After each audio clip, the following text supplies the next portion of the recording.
Welcome back to Finance in Motion. My name is Adamo, your personal financial planner, and as always, my goal is to help build your wealth and help you sleep well at night. Today's topic is going to be about life insurance and how to shop it. So this is a topic that a lot of people shy away from. We pass it on to down the road, kick the can down the road in terms of handling this topic. So my goal in today's video is to really show you the simplest ways in terms of attacking this issue. We all need life insurance at different points in our lives.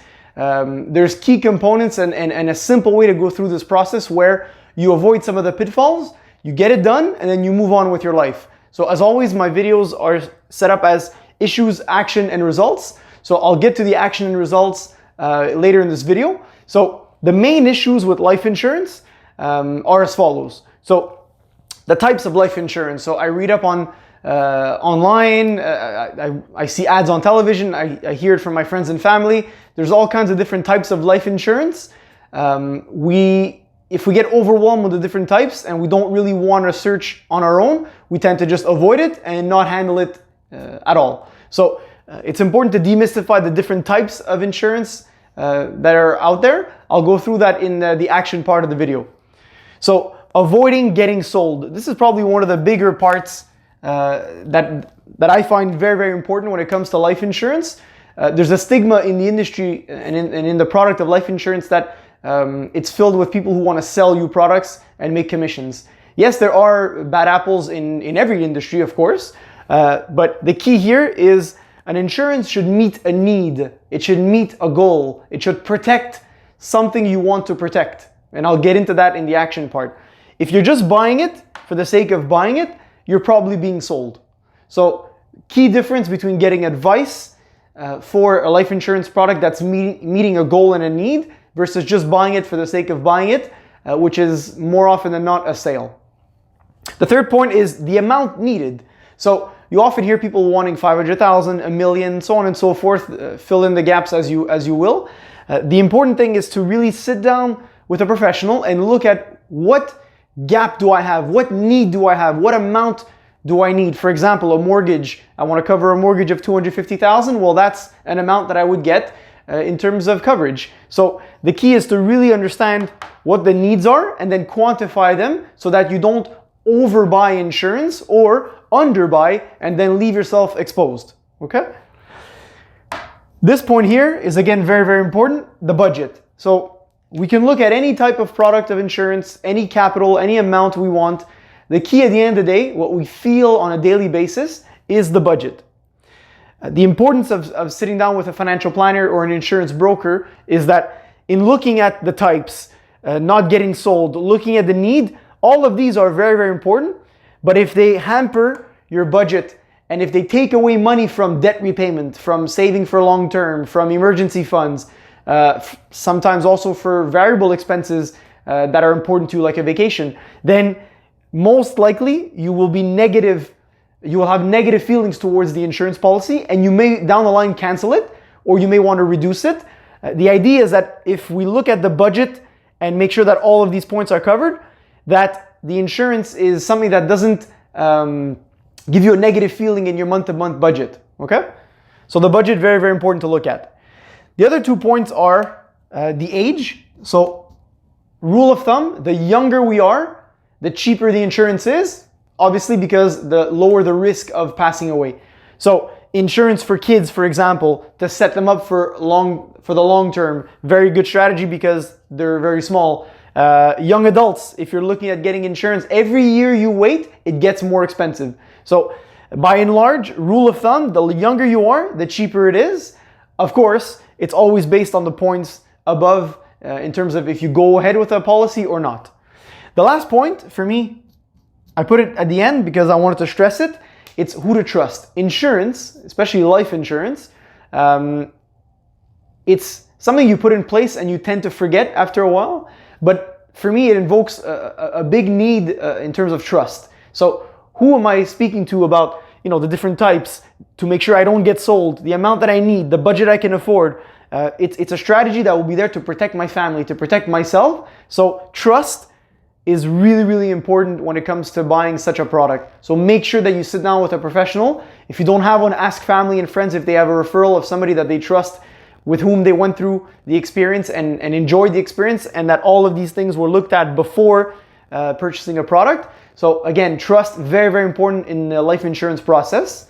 So now I'm gonna step into the actions to look at what type of product you need, what amount, and what the steps should be in that analysis.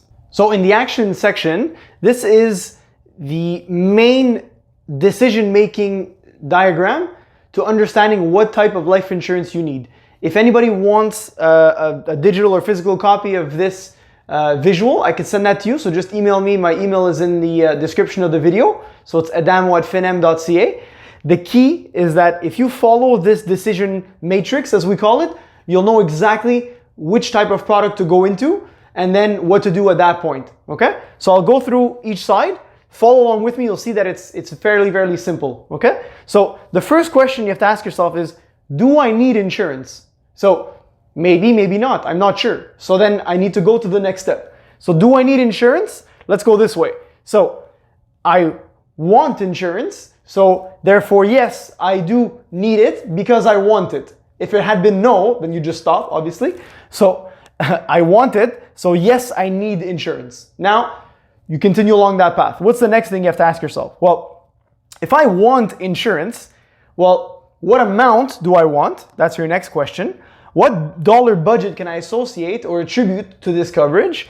And what type of insurance do I want? What type of life insurance? Is it to meet a short-term goal? Is it something that I want to offer my kids when I'm old and gray? What's the purpose in the type of insurance you want? So to be able to answer these 3 points, that's where you meet with a broker to shop the products, to look at the budget and to look at the amount, and essentially to evaluate what's the need or goal you're trying to cover or protect under the I want situation, okay?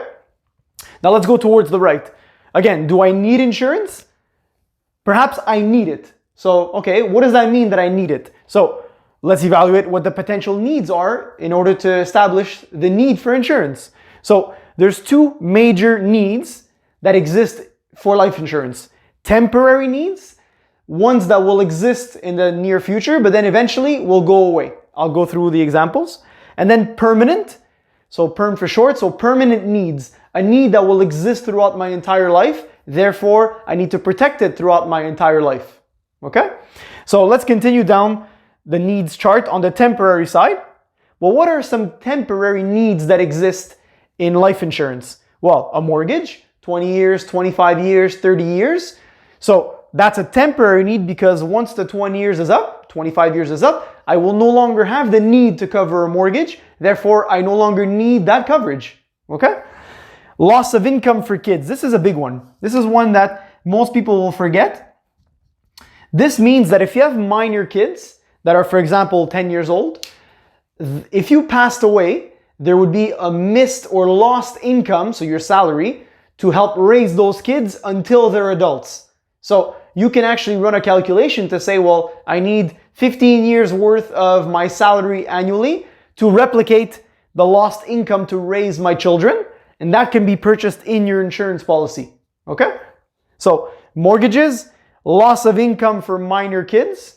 And the last one, any debts. So line of credit, credit card, a personal loan that you would want to clear if you passed away. I would add another one here, which is your shares in a business. So if you're a business owner and your business is worth $500,000 and you were to pass away, well, how would someone buy your business to pay off your family if you don't want your family to run the business? Usually it's with life insurance. So to protect the value of a business, you can also buy life insurance to do that as well on the temporary side. Okay? So if some of these needs exist, you buy term life insurance. That's one of the terms that you've heard about or read about. So this is the actual product that you would choose. So you see that we went through the whole exercise to come down to the type of product you buy. Term life insurance. To go beyond that in terms of the amount, the budget, and the type, which is term, that's when, again, I'll point you to sitting down with your broker, with your financial planner, with a professional in the insurance industry to look at the needs and shop for your budget and the type of product that you need. For example, here, do you need a 10 year, 15 years, 25 years, so on and so forth, okay? So that's how you come out to a term life insurance. Let's go on the right side.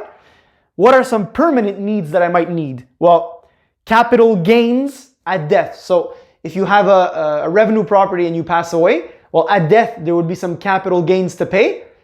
Your kids would have to pay that capital gain. So do they have the cash to do that? Maybe, maybe not. Does your estate have the money to do that? Maybe, maybe not.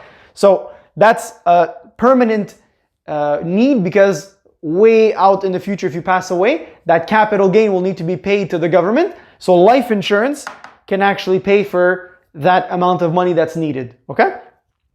The other one, I ran out of space, so inheritance. So if you say, I have kids that are 15, 20 years old, and no matter what age I pass away at, I want to make sure that I leave them an inheritance from life insurance.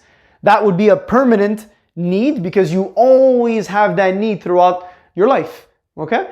And by the way, life insurance is one of the only financial products that is paid to your kids tax-free. Okay, we pay enough taxes in Quebec and Canada, as I'm sure you all agree. So to have a permanent life insurance as an inheritance is a very powerful vehicle to build wealth for the next generation. Okay, so these are two. I would add a third one, which is funeral costs, so final expenses. If you want to make sure that your funeral expenses are paid via your life insurance, that is a permanent need, because everyone has to go that direction sooner or later, unfortunately. So in looking at these permanent needs, that ends up bringing you to the product called whole life or permanent insurance. So you see that it's fairly linear in terms of understanding which type of product I need. Once you want to establish the actual policy, well then again, you meet with a professional, you establish the amount, the budget you want to attribute, and the type. So the types on the whole life side are basically, I would say, threefold in general. Do I want to pay it forever? Do I want to prepay it in 10, 15, 20 years and then the bill stops? So a prepayment like a mortgage. Or the third option is, do I want to have the amount grow over time with a dividend? So some insurance policies, for example, you buy 100,000, it will always be 100,000 that's paid out. Some of them actually grow over time.